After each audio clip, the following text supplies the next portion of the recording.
Meus queridos irmãos, nosso abraço fraterno, nosso boa tarde e o nosso desejo do fundo do coração que sejamos todos bem-vindos mais uma vez a esse espaço físico que nos propõe, nos remete à iluminação interior na nossa sociedade espírita, paz, amor e luz. Ficamos felizes de vê-los mais uma vez e vamos passar uma hora junto, esperando do fundo do coração que ao sairmos daqui possamos ter acrescentado algo, principalmente dentro dos valores éticos morais, que nos proporcione condições de fazer escolhas melhores.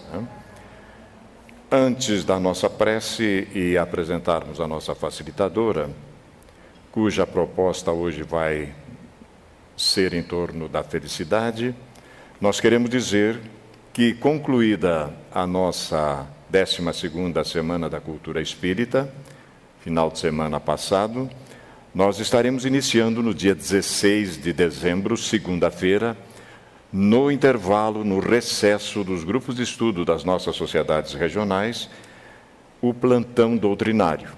De que trata o plantão doutrinário? São mini-seminários interativos, coordenados por duplas, assuntos de interesse geral à luz da doutrina espírita. Esse ano e o ano que vem, como o plantão vai de 16 de dezembro a 10 de fevereiro, nós já estamos nos antecipando, comemorando os 150 anos de o Evangelho segundo o Espiritismo. E a temática principal do plantão doutrinário será o celeste roteiro. Eu sou o caminho e a verdade e a vida. Todos os temas do plantão, as 9 etapas, a partir do dia 16, versarão em torno dessa temática principal, A proposição crística, nos chamando o Consolador depois 18 séculos, e o nosso retorno agora iluminados ao Cristo novamente, A primeira etapa do plantão doutrinário está a cargo de duas damas muito queridas, Janaína Arruda e Jane Zanqueta.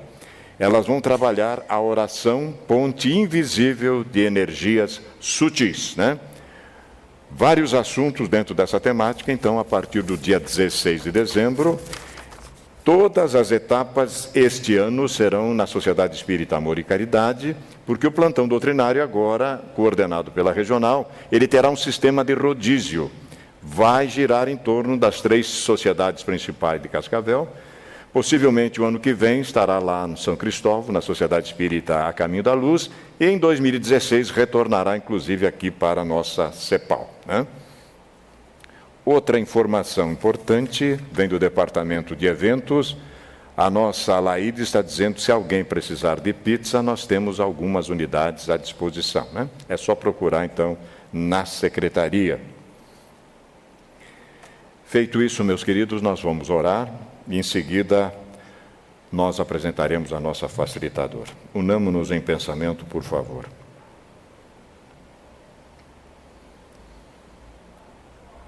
Pai da vida, imensamente gratos a partir do nosso despertamento espiritual, tomando consciência plena das nossas responsabilidades. Estamos, uma vez mais, nos envolvendo com a temática dos valores imperecíveis do espírito imortal. Lições profundas de amor e de compaixão deixadas pelo nosso mestre querido, que nos concita uma vez mais que envidemos todos os esforços possíveis para assimilá-las o máximo que nos for permitido, para que dessa maneira possamos acelerar o nosso processo de redenção. Enfim, a metáfora passa a fazer sentido, Senhor, porque chegamos no telhado do nosso conhecimento e não podemos mais regressar para trás a título de marcarmos passos e continuarmos em curso na pedagoga da dor, o que tem nos trazido tanto constrangimentos. Mas não faremos assim, não. Vamos acelerar o nosso processo de redenção, fundamentados no vosso amor infinito por todos nós. Abençoa a nossa proposição, amplia nossos níveis de consciência, bem como envolve em ternura e carinho a nossa facilitadora, para que a mensagem, por ela compartilhada conosco, encontre profunda ressonância nos nossos corações. Que assim seja, Senhor.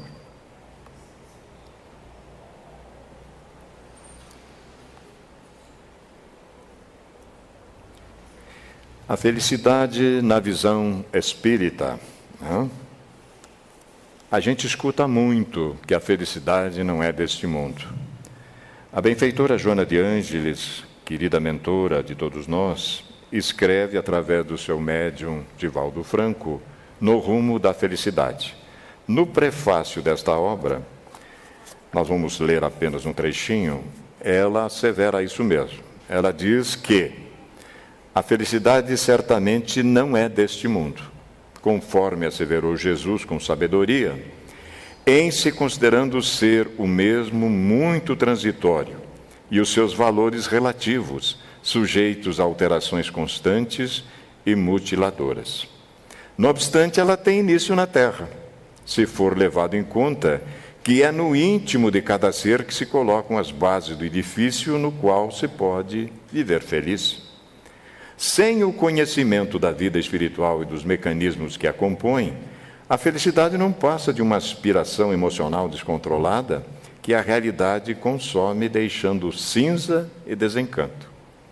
O ser humano é viajante da eternidade, momentaneamente utilizando-se de equipamentos físicos no corpo em que deambula, rumando para a meta essencial, onde a felicidade o aguarda.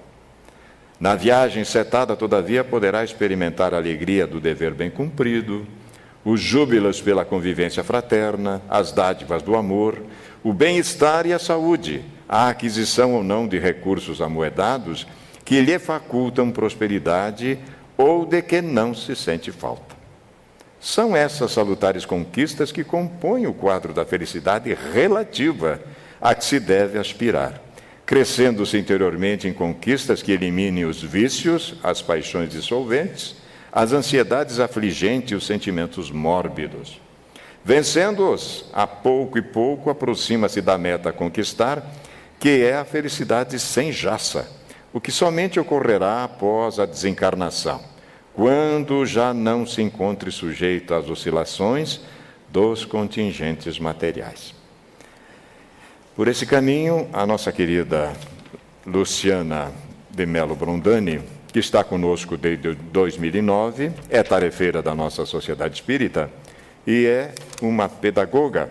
Por esta razão, ela vai nos conduzir a partir de agora e, sem sombra de dúvida, nos iluminar ainda mais sobre estas questões da felicidade não ser deste mundo. Luciana? Boa tarde, minhas amigas, meus amigos espíritas, unidos no mesmo ideal. Que Jesus nos abençoe com sua paz e sua luz. Agradeço imensamente a oportunidade de estar aqui com vocês. Espero que seja uma reflexão muito agradável a todos, muito benéfica e iluminativa. Estendo também o meu carinho a todos os trabalhadores da casa que incansavelmente e bondosamente realizam suas tarefas, doando o que eles têm de melhor, o amor. O amor que brota no fundo dos seus corações. E agradeço também as palavras carinhosas do nosso querido amigo e irmão espírita Paulo Vanin. Vamos lembrar um pouquinho do nosso querido Chico Xavier. Chico Xavier foi convidado a visitar uma pequena casinha espírita no interior de São Paulo. E ele comentou, pediu, que não divulgassem, pois a casa era tão pequena e ele ficou preocupado com a acomodação daquelas pessoas. Mas acontece que o coração fala mais alto. Um começa a falar para o outro, né? O coração bate forte. Como nós aqui na CEPAL. O Bula foi falando para a Letícia para o Alexandre, e quando viram a notícia se espalhou. E quando o Chico chegou, tinha gente até pela janela. Ele ficou muito emocionado, muito feliz e disse: mas que bom! Então quer dizer que estamos todos com saudade de Jesus. E nós aqui num grupo pequeno ou mediano, mas com certeza, com muita saudade de Jesus. Então Jesus acolhia a todos com palavras de fé, de coragem e perseverança. Vamos nós hoje também resgatar esse Jesus, esse Cristo interno que habita em nós e que está tão perto de nós e que quer que sejamos muito felizes. A proposta de hoje é a felicidade na visão espírita. E o que nos motivou, a frase-chave lá na entrada do mural, que o Vanim colocou, é de Divaldo Pereira Franco, que eu escolhi com muito carinho. Quando nós começarmos a tornar a terra digna de viver, o reino de Deus estará entre nós. Então estamos vendo nessa imagem Chico Xavier cumprimentando, felicitando a todos com aquela alegria que brota do coração, uma idosa, crianças, como Jesus faria.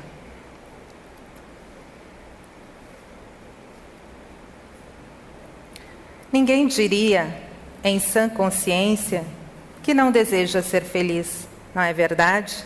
Todos nós queremos ser felizes. Todos procuram nos mais variados lugares e nas mais diferentes formas. Então aqui, o que a maioria das pessoas pensam: eu vou ter muito dinheiro, vou passar girando o mundo em hotéis 5 estrelas, ter carrões, iates, mansões, porque o dinheiro compra tudo.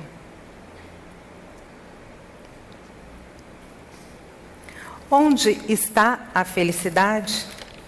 E aparece uma carinha vesguinha com uma interrogação gigante, interrogações pequenininhas. Onde está essa felicidade? Qual a receita da verdadeira felicidade?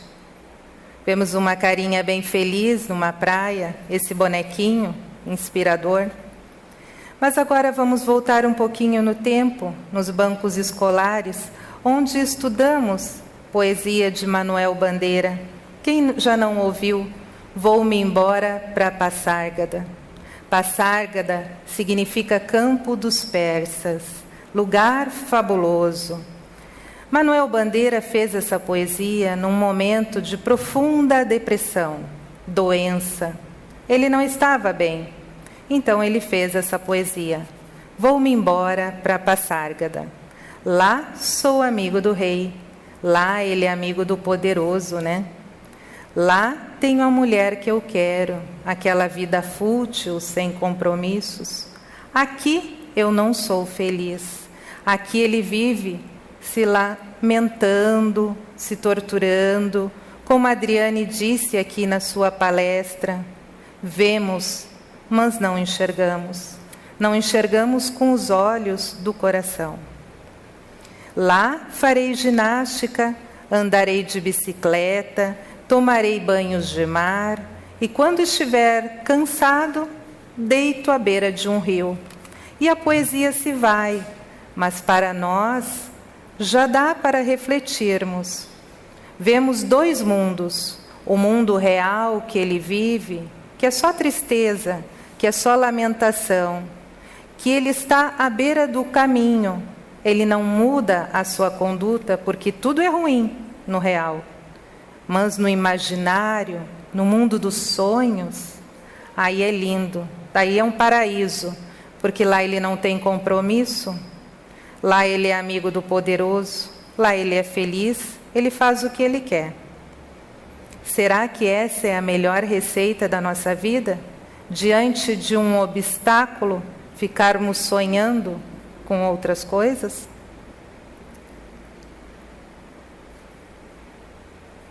A felicidade está nos títulos acadêmicos? Então, muitas pessoas pensam que quanto mais graduação, quanto mais eu tiver uma posição como um ministro, um desembargador, uma posição que ganhe bem, eu serei feliz. Dinheiro compra a felicidade? Vemos duas imagens.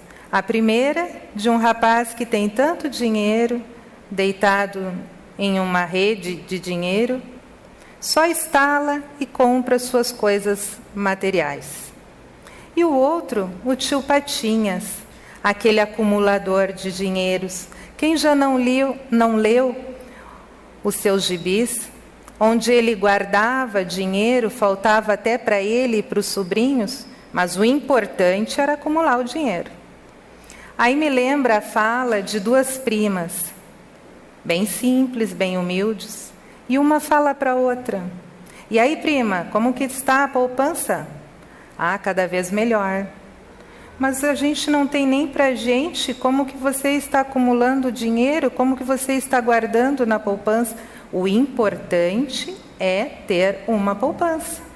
Então, tem pessoas que pensam que são felizes guardando aquele dinheiro. E tem outras que têm tanto que no estalar de dedos gastam tudo e compram tudo, coisas materiais. Que carinha assustadora, né? Será que apenas os poderosos são felizes?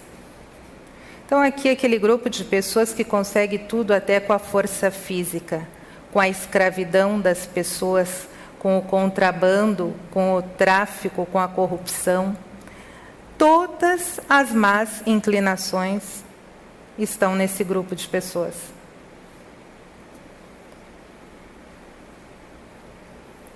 Será que ganhando na loteria eu serei a pessoa mais feliz do mundo? Aí vem uma fala de Divaldo nas suas palestras, que ele diz assim: eu fico tão triste ao ver que as pessoas comentam que quando elas ganharem na loteria, quando elas tiverem um número X de dinheiro, uma quantidade enorme, aí eles poderão ajudar alguém. Mas será que eu não tenho nada para dar? Lamentável. São cegos de espíritos novamente, porque nós aqui na CEPAL temos muito o que dar. Temos o atendimento fraterno, temos a água magnetizada, temos os passes, temos os estudos doutrinários, temos as palestras, temos os livros. Temos a biblioteca, que retiramos gratuitamente os livros, os DVDs, tudo isso para o nosso crescimento. E as pessoas, como já dizia a Madre Teresa de Calcutá, elas precisam de alimento, mas precisam de amizade. Então, muitas vezes, você pode doar um sorriso, você pode doar um abraço, uma palavra. O que você tem de bom? Quais são os seus talentos? Já que a situação financeira a impede.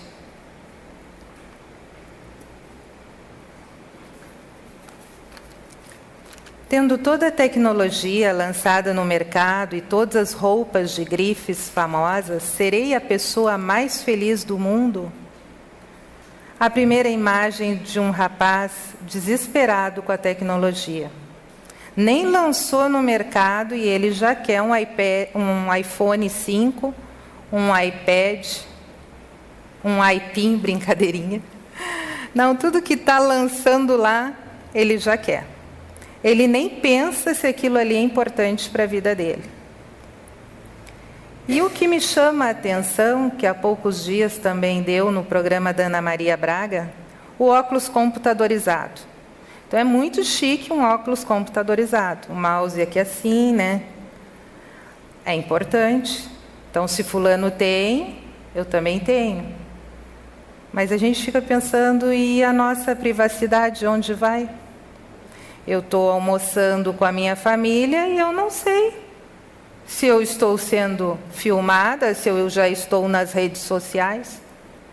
Lógico, cabe a cada um decidir o que é melhor para si. Cada um tem a sua conotação, a sua visão. Outra reportagem que também me chamou a atenção: crianças de 1 ano e meio não ficam sem o iPad. As mãozinhas giram e mexem escolhendo os aplicativos, os joguinhos. Eles não têm tempo para ler, para brincar, até para ouvir uma história de Jesus. Porque para os pais é muito cômodo, para os pais é muito bom isso aí. Eles não têm horário para nada. Nessa outra imagem, vemos essa moça chamando o seu carregador, satisfeita por ter comprado essa quantidade enorme de sacolas, porque a pessoa está estressada, ela tem que ir no shopping. Então, se a Giovanna Antonelli tem aquele vestido ali, eu tenho que ter 10 vestidos daquele. Se a Paula Fernandes tem aquele sapato, eu tenho que ter também uns 8, 10, 15. Se o Fábio Júnior tem um sapato, não, meu marido também tem que ter. E por ali vai, né? Aquele consumismo exacerbado, exagerado, porque nenhum dos dois avalia o que é importante para a vida deles. Aqui nós vemos um adulto, mas ouvimos também que crianças com 1 ano e meio não ficam sem o iPad.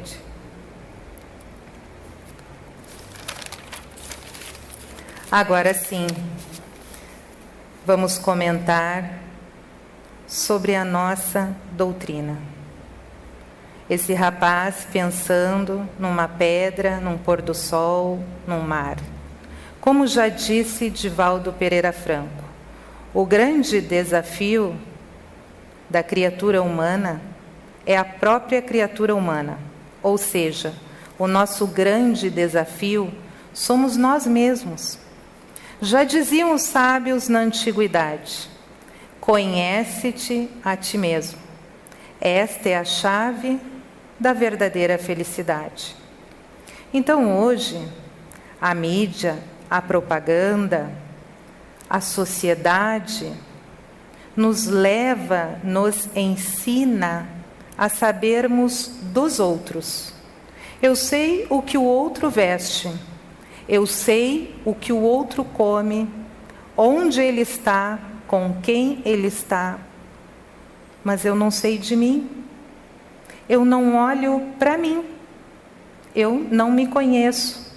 E isso é tão real que se alguém apontar uma falha minha, eu me desespero e eu me ofendo. Se alguém comentar de um filho meu, eu vou dizer: o meu filho? Se alguém comentar uma falha da minha mãe, eu vou dizer: a minha mãe? Em tom já pulando em cima da pessoa, agressivo. E eu vou lembrar de Jesus lá na sinagoga, conversando com a multidão, onde alguém disse: sua mãe e seus irmãos estão lá. Minha mãe, meus irmãos, são todos vocês. Então lembramos aqui também da palestra de Aires, que comentou da parentela corporal e da parentela espiritual. E nós, o que estamos fazendo das nossas vidas, da nossa vida aqui na Terra? Então temos que fazer o bem, é muito importante fazer o bem.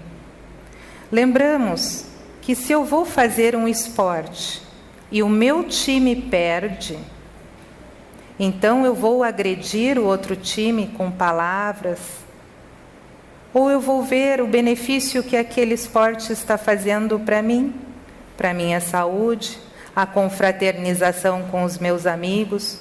Se eu vou comer, eu preciso ir até o fundo daquela panela, ou eu vou comer o necessário? Se eu vou brincar com alguém, Eu vou ver um defeitinho físico e constranger aquela pessoa com a minha brincadeira, ou eu vou fazer uma brincadeira saudável? Então, eu tenho que fazer as minhas próprias escolhas na sociedade, na rua, no trabalho, na escola, em casa, fazendo o bem todos os dias, até no pensamento. Gostaria de comentar também uma passagem que ocorreu conosco no início do nosso casamento. Nós tínhamos um colchão para doar, porque o nosso espaço era muito pequeno, nós morávamos lá no Quinta do Sol. Era um colchão ortopédico e nós queríamos trocar por um sofazinho-cama para receber as pessoas. E os dois, na janela, eu e o Alexandre conversando, mas para quem a gente vai doar, né? É um colchão tão bom, podíamos vender, mas não, nós queríamos doar. Vimos um catador de papel, descemos imediatamente. E aí, você tem interesse num colchão? Sabe de alguém que precisa? Ele é ortopédico. Ele virou para nós com tanta alegria e disse assim: Jesus olhou para mim. Hoje eu vou dormir que nem o rei Salomão. E por ali ele foi gritando aquelas palavras, que ele ia dormir como o rei Salomão, muito feliz. Foi um pequeno gesto, uma pequena atitude, era o que nós podíamos doar, mas aquela alegria nos contagiou por muito tempo. Sabemos que não somos somente aparência material e física. O ser humano é pré-existente ao corpo e a ele sobrevive. Através desse conceito é que conseguimos entender nossos enigmas, as problemáticas do interrelacionamento, da dor e do desamor. E a frase de Allan Kardec: o homem é um espírito encarnado em um corpo material. O perispírito é o corpo semimaterial que une o espírito ao corpo material. Allan Kardec. Aí me lembra que nós estamos no grupo de estudo do Marcelo Bula e ele nos deu uma reflexão muito benéfica sobre Peixotinho, o médium Peixotinho. Quando ele desencarnou, sua esposa chamou os filhos e disse: vamos fazer uma prece ao seu pai, porque o passarinho se libertou da gaiola. E realmente é isso mesmo. A gaiola é o corpo, o passarinho é o espírito. Temos uma tarefinha aqui a cumprir. E levaremos esse espírito só as coisas boas que nós fizemos. Allan Kardec diz no Evangelho segundo o Espiritismo que a felicidade não é deste mundo. Mas não quis ele afirmar que aqui é um vale de lágrimas, mas sim que este mundo é uma escola.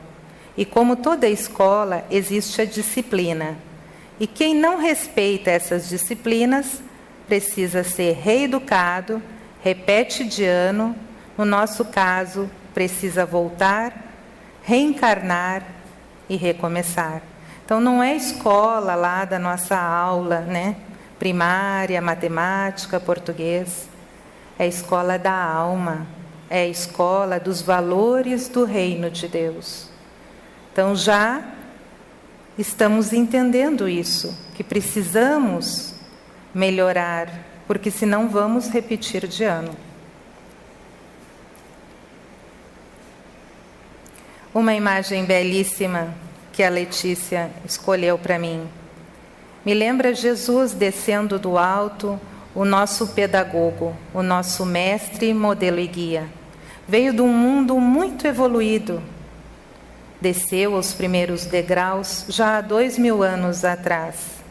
Nos pegou pela mão e nos conduziu, ensinando as leis do amor, as leis do verdadeiro Evangelho, do verdadeiro reino de Deus.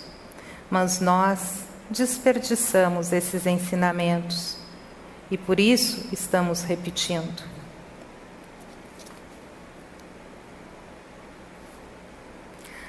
A felicidade tem uma conotação diferente para cada criatura, de acordo com o nível intelectual de cada um.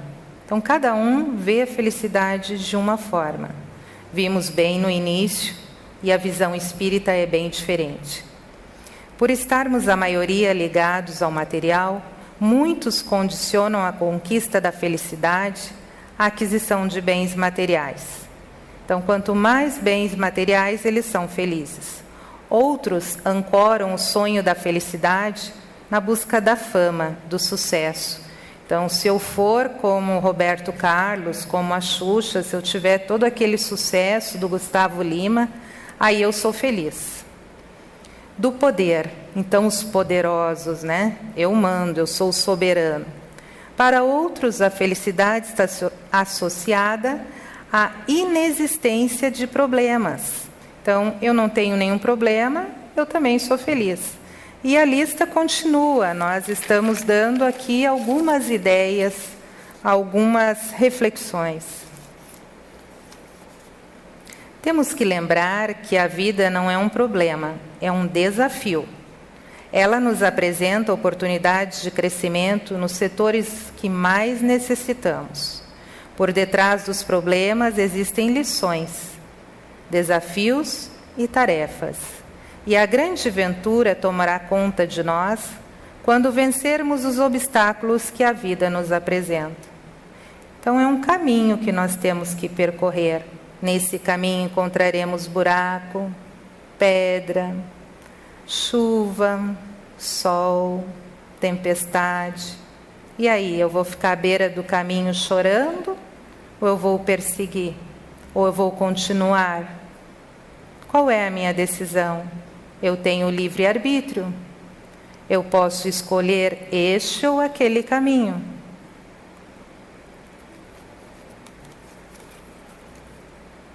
Linda imagem, né?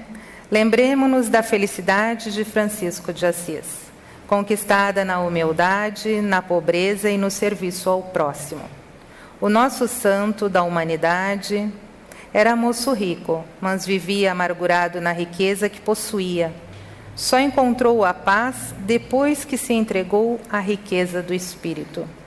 Então ele tinha tudo, tinha uma família com uma condição financeira muito boa, mas ele não era feliz.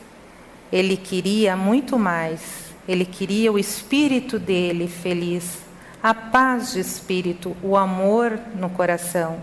E ele só encontrou isso cuidando dos pobres, dos aflitos, protegendo os animais. E ficou para nós a sua oração, que muitos devem lembrar. Foi até comentado pela palestrante Miriam: Senhor, fazei de mim um instrumento de vossa paz. Eu estou sendo instrumento de vossa paz para Jesus? Onde houver ódio, que eu leve o amor. Onde houver ofensa, que eu leve o perdão. Onde houver discórdia, que eu leve a união. Onde houver dúvida, que eu leve a fé. Onde houver erro, que eu leve a verdade. Onde houver desespero, que eu leve a esperança. Onde houver tristeza, que eu leve a alegria. Onde houver trevas, que eu leve a luz. E a oração continua, mas muito bonito que nos deixou.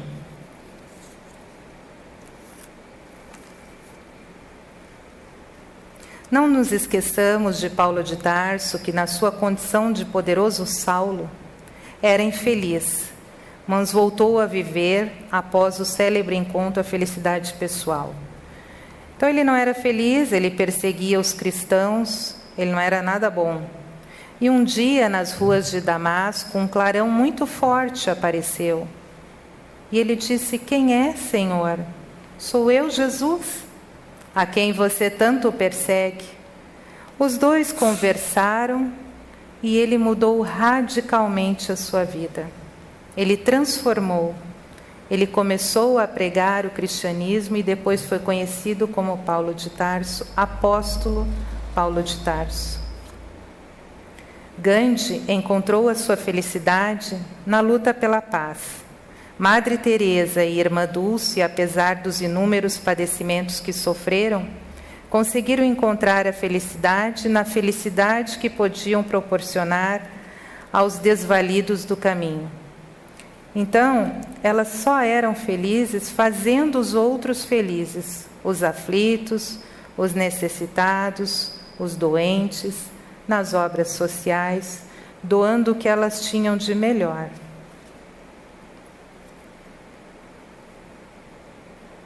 E essa frase tão importante para nós de Mahatma Gandhi: o fraco nunca pode perdoar, o fraco de espírito. Perdão é um atributo dos fortes de espírito. Como esquecer a permanente alegria de Chico Xavier? E os problemas na vida não lhe faltaram. Lembramos que a sua mediunidade veio desde pequeno.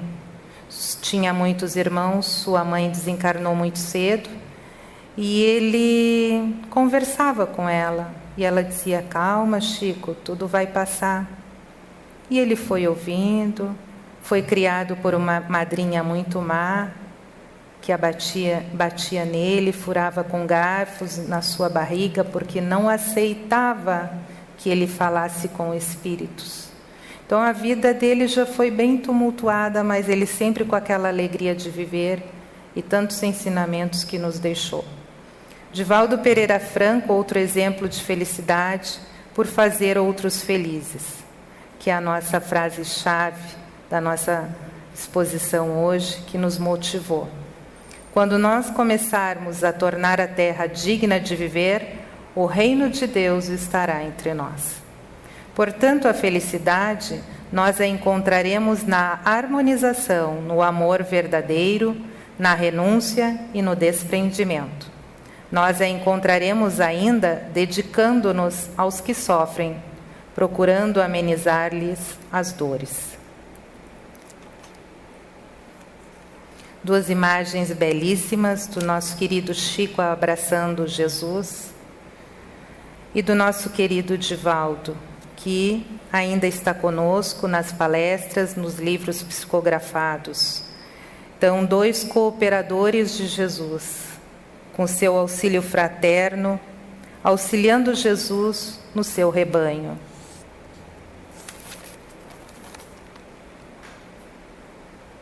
A felicidade não é deste mundo, mas começa aqui. Claro, já vimos, a felicidade é com Jesus.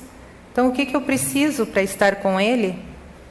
Cabe a nós, seres inteligentes, descobrir na Terra a razão fundamental da nossa existência. Será que estamos aqui para curtir a vida de uma maneira banal ou imoral?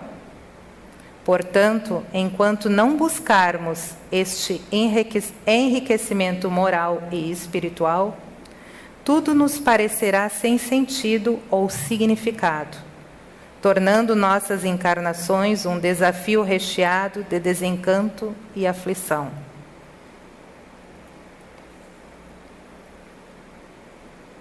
Buscando a felicidade em acontecimentos ou em algum bem material. Então já vimos. Será que só os bens materiais nos fazem felizes? E a felicidade não está fora de nós. Ela é, antes de tudo, um estado de espírito. Ser feliz é a nossa atitude diante da tarefa que viemos fazer aqui na Terra, que é progredir espiritualmente e, de preferência, ajudando os outros a progredirem. Seremos felizes materialmente se nos contentarmos com o necessário para viver. Então, não é pecado ter dinheiro. É errado como eu estou usando aquele dinheiro. Em que benefício eu estou usando? Só para mim ou para os outros? Superando as pressões da sociedade de consumo, que com seu incrível agente, a propaganda está ali, dia e noite, e induz-nos a desejar o supérfluo e a consumir até mesmo o que é nocivo, o que é ruim para nós, como o fumo e como as bebidas alcoólicas. Então, eles estão ali, estimulando. Cabe a nós revermos, pensarmos e refletirmos. É isso que eu quero para a minha existência? A esse propósito, vale lembrar Diógenes, famoso filósofo grego, que demonstrava um absoluto desprezo pelas convenções sociais e pelos bens materiais, em obediência plena às leis da natureza.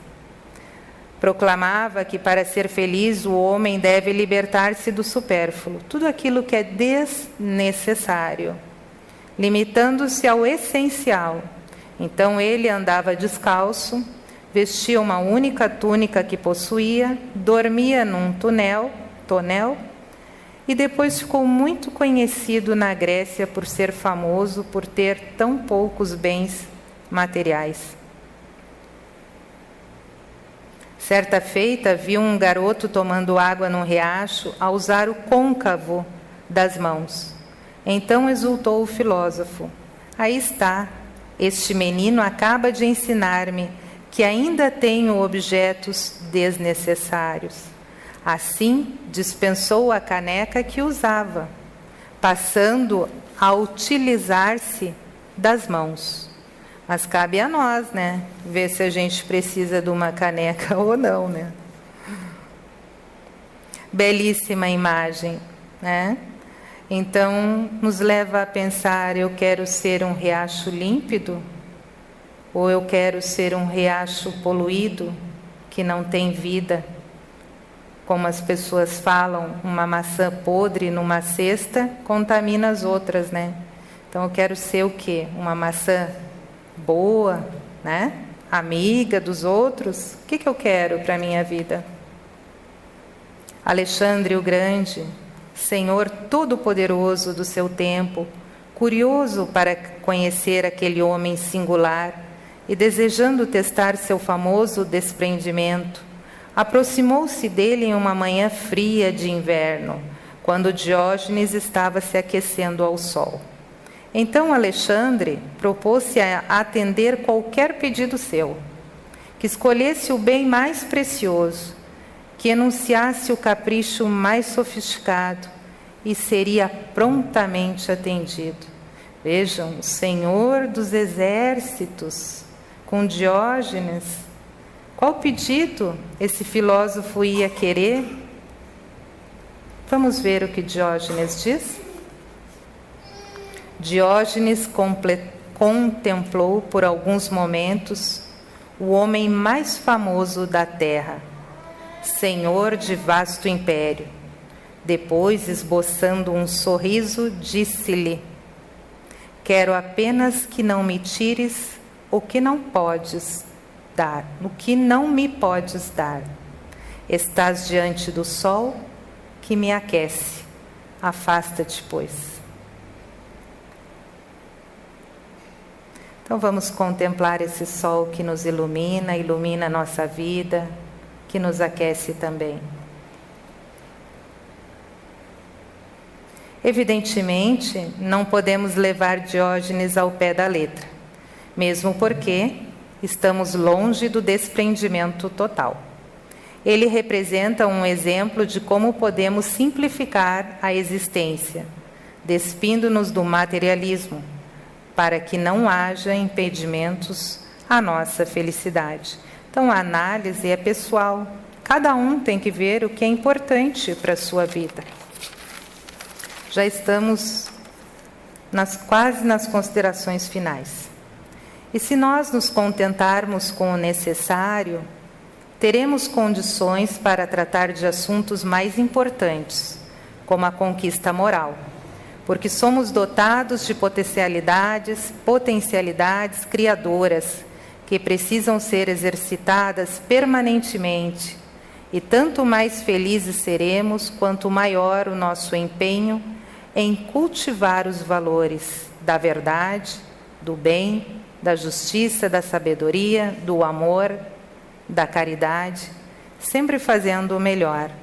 Então, a cada dia, a gente tem que se esforçar para retirar essas más inclinações, como um tratador de cavalos, um domador de cavalos. O que ele precisa?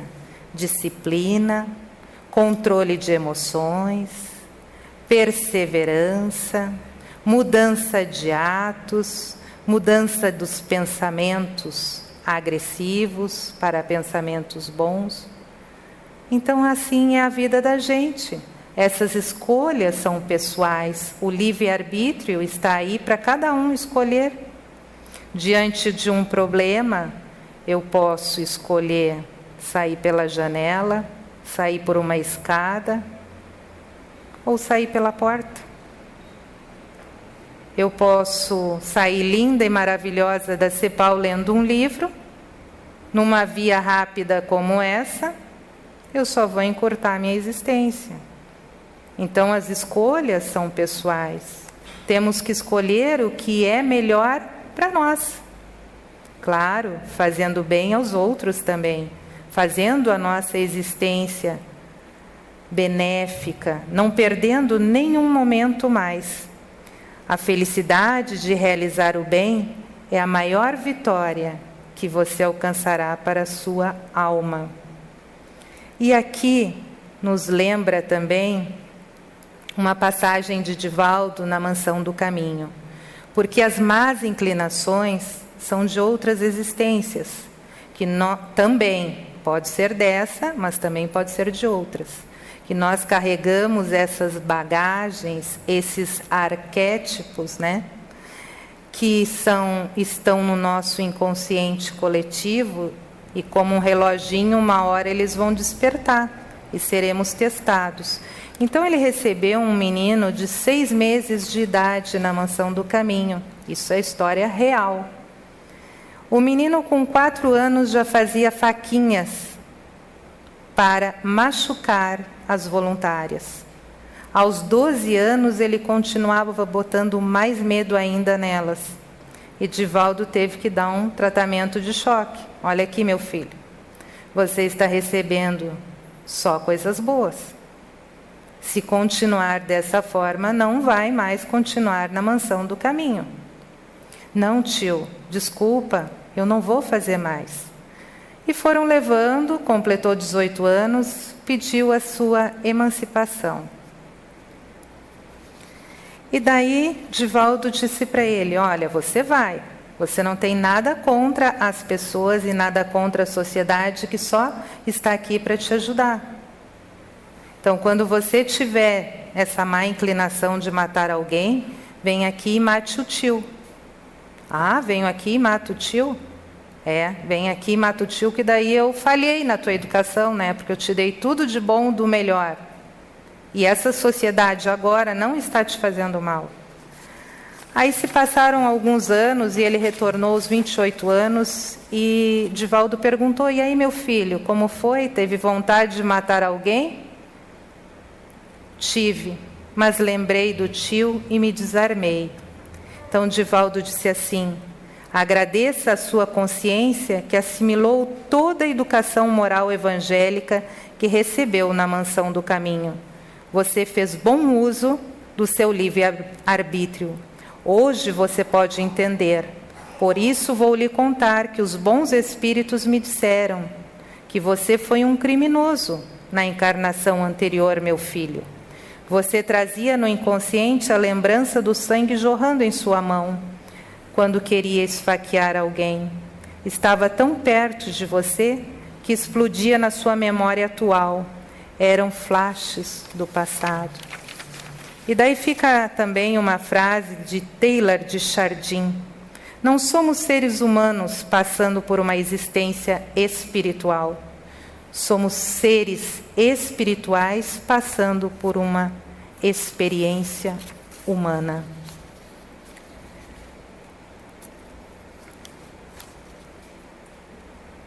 Algumas palavras aqui de Gandhi. Todo aquele que possui coisas que não precisa é um ladrão. Aristóteles. A felicidade consiste em fazer o bem. Divaldo.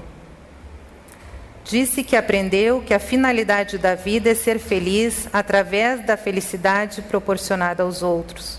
E o apóstolo Paulo: se alguém possuir bens deste mundo e vendo seu irmão em necessidade, fechar-lhe o coração, como poderá permanecer nele o amor de Deus?